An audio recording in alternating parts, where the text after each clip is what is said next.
Les images que vous voyez à l'écran ont été enregistrées dans un lycée de Durham, en Caroline du Nord. On est le 27 mars 2015, dernier jour avant les vacances de printemps, et dans ces couloirs remplis d'élèves, une caméra filme une scène qui paraît totalement banale.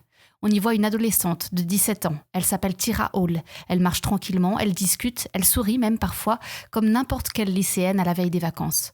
Puis un jeune homme s'approche d'elle. Lui, c'est Kelton Fox, son ex-petit ami. Ils échangent quelques mots, la scène semble calme, presque normale, jusqu'au moment où, brusquement, il lui arrache quelque chose des mains, son téléphone.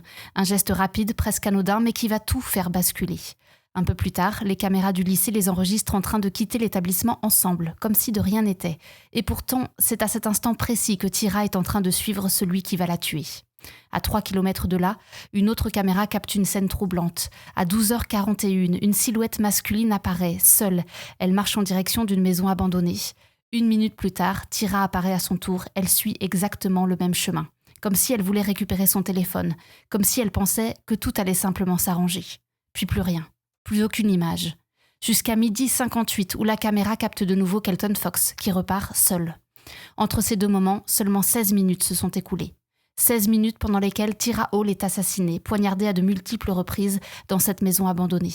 Et le plus glaçant, c'est ce qui se passe ensuite. Parce que Kelton Fox retourne au lycée, comme si de rien n'était. Il cache ses mains, passe par les toilettes, nettoie le sang, puis va voir l'administration en disant qu'il ne se sent pas bien, avant que sa mère vienne le récupérer. Mais les caméras, elles, ont tout enregistré. Ses allers-retours, ses déplacements, la vérité. Quelques jours plus tard, il est arrêté. Dans sa chambre, les enquêteurs retrouvent des traces de sang, des armes et un cahier portant un nom, King Kay the Savage. Le même message retrouvé tagué à côté du corps de Tyra. En 2018, Kelton Fox plaide coupable du meurtre de Tyra Hall et est condamné à 12 ans de prison.